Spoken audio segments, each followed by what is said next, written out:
This week's episode is going to come across as a little bit of a hodgepodge because the subject matter is too difficult. I do want to talk about the Book of Job, and I want to talk about Carl Jung's interpretation of it. But currently, I'm only capable of giving a scattered type of commentary. As a podcast host, I need to warn you.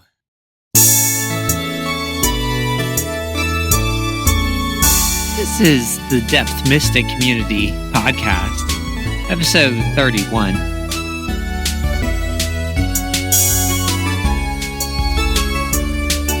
I am your host, Zach Toll.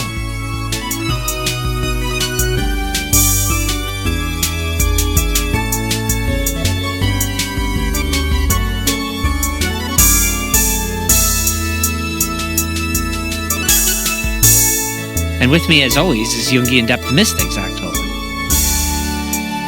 And in recent weeks, we've added a third member to our crew, although we're pretty skeptical about the job he's been doing overall. But his name is Promotional Manager Zach Tolan.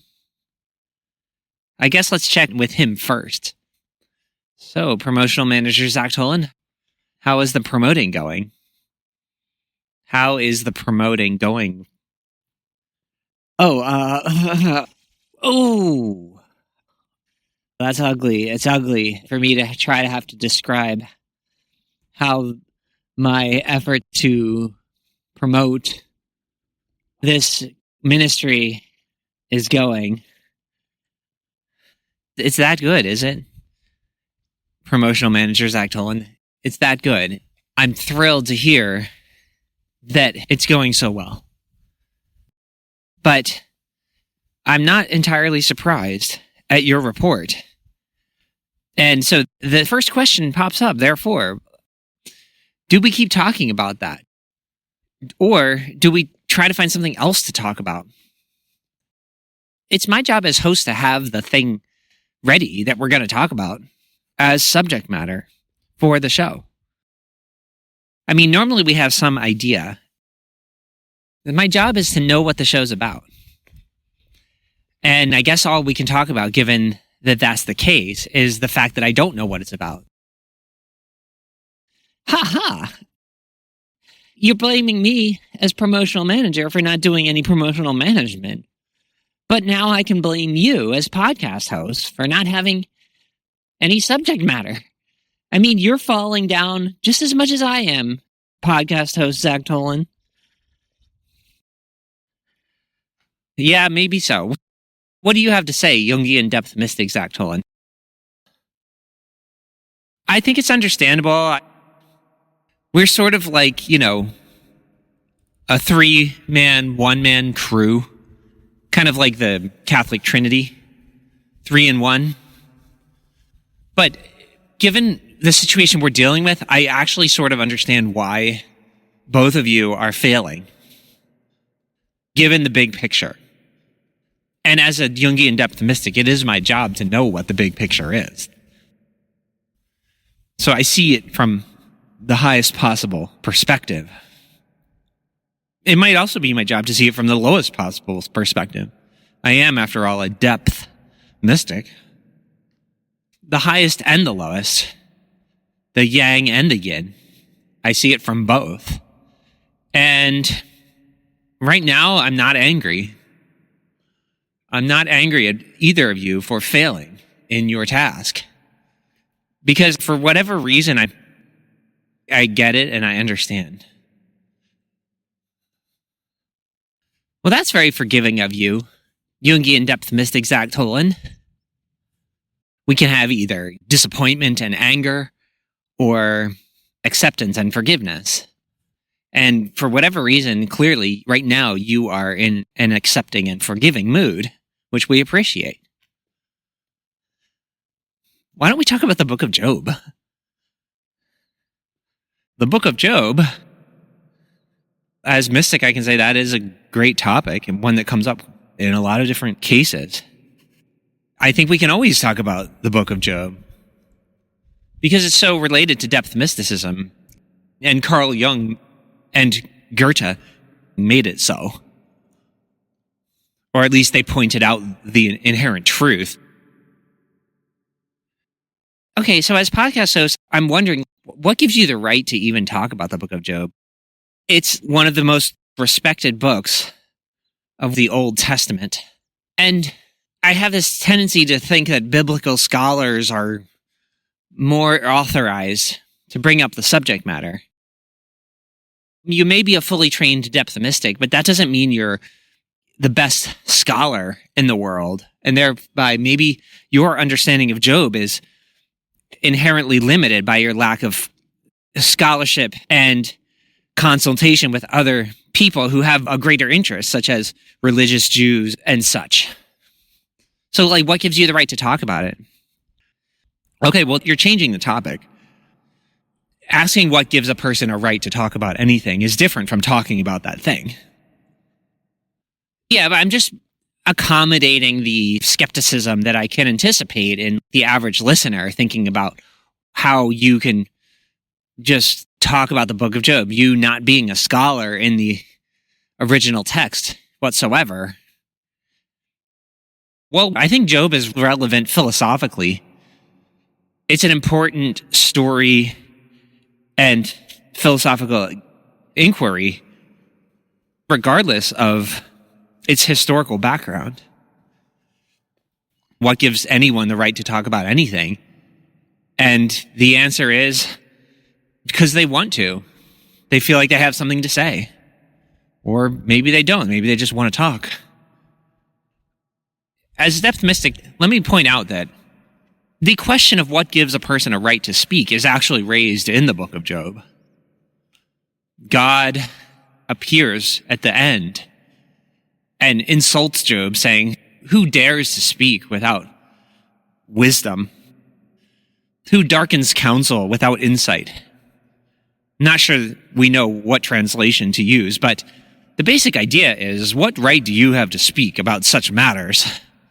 So, you, podcast host Zach Tolan, are actually embodying the same skeptical spirit about who has the right to speak about such matters as Yahweh himself in the Book of Job, when he finally makes his appearance and gives a long speech, reprimanding Job, as Jung points out, for crimes Job didn't even commit.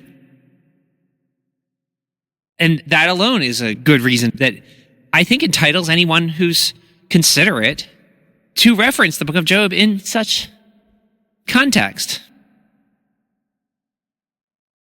Who darkens counsel without insight?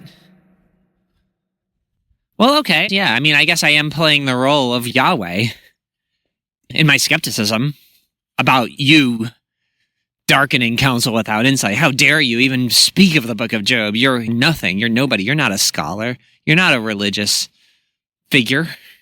At least not one anybody recognizes.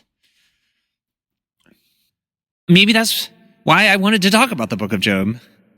Because maybe I subconsciously realized before it came out just now that Job addresses that question of what right do you have to talk about things? And maybe that's why I felt bad about talking about anything. Maybe that's why we've had such a hard time coming up with any topic whatsoever. I'm feeling shame at the audacity I might have to have thoughts of my own. That's quite brilliant, actually. Jungian depth mystic Zach Tolan.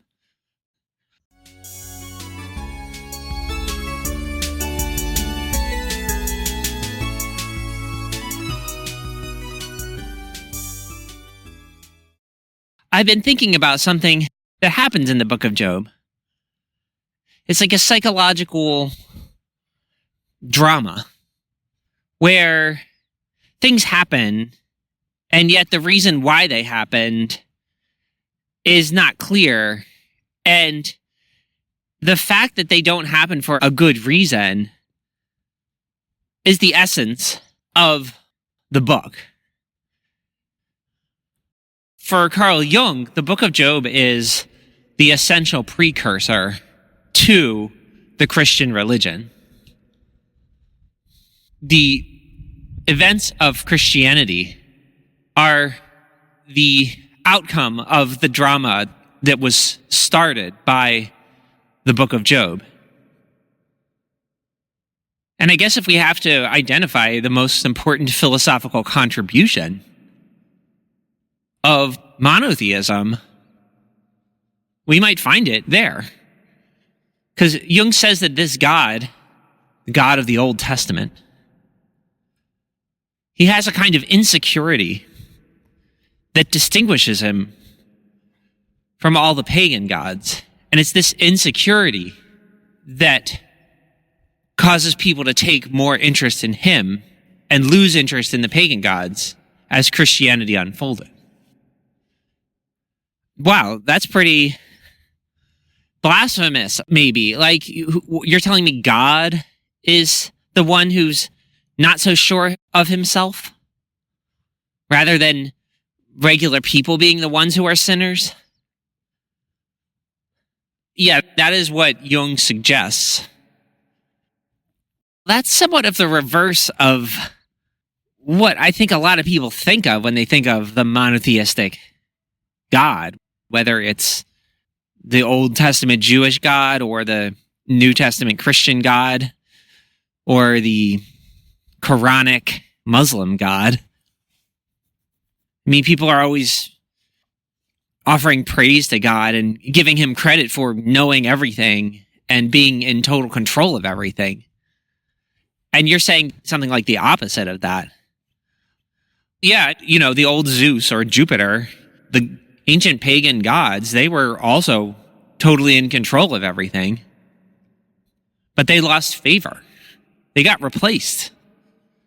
Jung says that the Hebrew God's specific interest in the goings-on of people made him more worthy over time of the Western people, elevating him.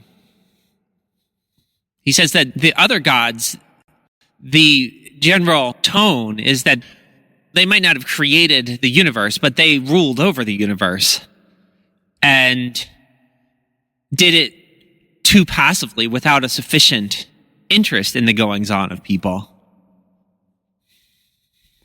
This is still, it's kind of a weird take.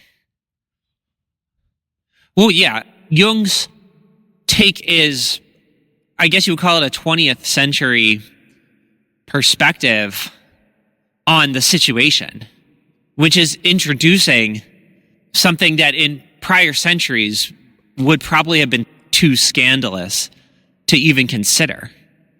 So for like the last several thousand years, human beings have always elevated their gods so far above them that they never wanted to think about maybe the gods need the people.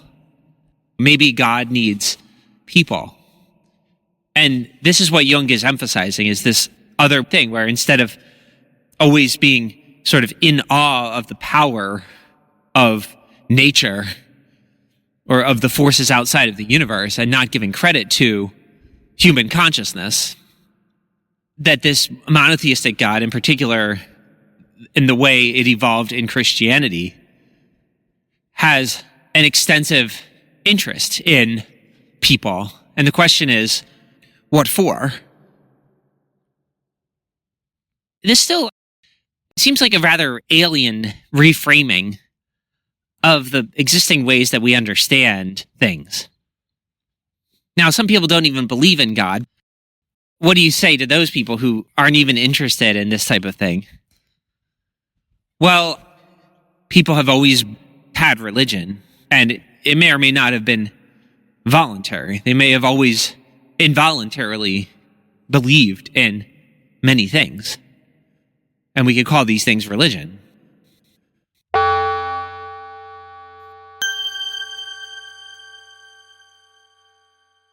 The book of Job is very well written. And I think it could serve as a philosophical text. As a story, it reads like a philosophical dialogue, which I think is essential because I wouldn't be interested in anything that didn't have some philosophical relevance. I'm not a tribalist. I don't care what the names of the tribes are. And a lot of the Old Testament is that. It's just the events that happen to such and such a tribe. And this is our tribe. And there's just a lot of tribal stuff going on. And it turns out there's tribes all over the world, and they all take a special interest in themselves and their own histories. But philosophy is aiming to be more general than that. It's aiming to discuss the human condition, not just the condition of one tribe. And the aspect of the human condition that gets brought up in the book of Job is the question of whether God is what he is purported to be in monotheism, which is all good, all knowing, and all powerful. I think the one thing that's never in doubt is that God is all powerful. All the characters, including God, agree that God is all powerful. But there's a lot more skepticism when it comes to, is he all good and all knowing? Because if he was all good, why would he abuse Job so badly? Or why would he allow Satan to do so? Another thing we can discern from the book of Job is that the God in it is extremely proud of having created the universe. So he is the creator. And in monotheism, he's the only creator that is allowed to be acknowledged. And he kind of uses the fact that he had the power to create everything as proof of his goodness. At the end of the book, he launches into a speech. He says Job isn't allowed to think the things that he thinks. Who is Job to question the things that he questioned? And the reason God gives is, well, I'm all powerful. I created everything. Look at all the things that I produced. Look at everything that I'm capable of doing. And Job is sitting there, and this alone is supposed to be an argument that you're not allowed to question anything that's going on. Because there's an almighty entity that is responsible for everything that's going on. And that's it. That's the argument. And a lot of people to this day abide by that argument. And in fact, elite powers who control governments and other powerful institutions utilize this argument to convince people not to question what they're doing. They make people think they are the creator God. They are beyond questioning because of their power. So the story now is of a creator God who is the author of the universe, having doubts about his own self. The all goodness, all knowingness, and all powerfulness are now in disagreement with each other. They've found conflict with each other, and God is experiencing the conflict. It's not the man that needs to perfect himself. As Job has described, basically is good enough. He's fully adequate in every way that people need to be adequate, including humility.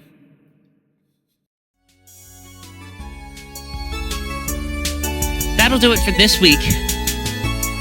We'll probably try again next week. What do you say to that, Jungian depth mystic Zachtoan? I think that's a great idea. Carl Jung's book, Answer to Job, is his most profound and important, but also his most difficult book. Okay, you heard it from the depth mystic himself. We'll see you next week.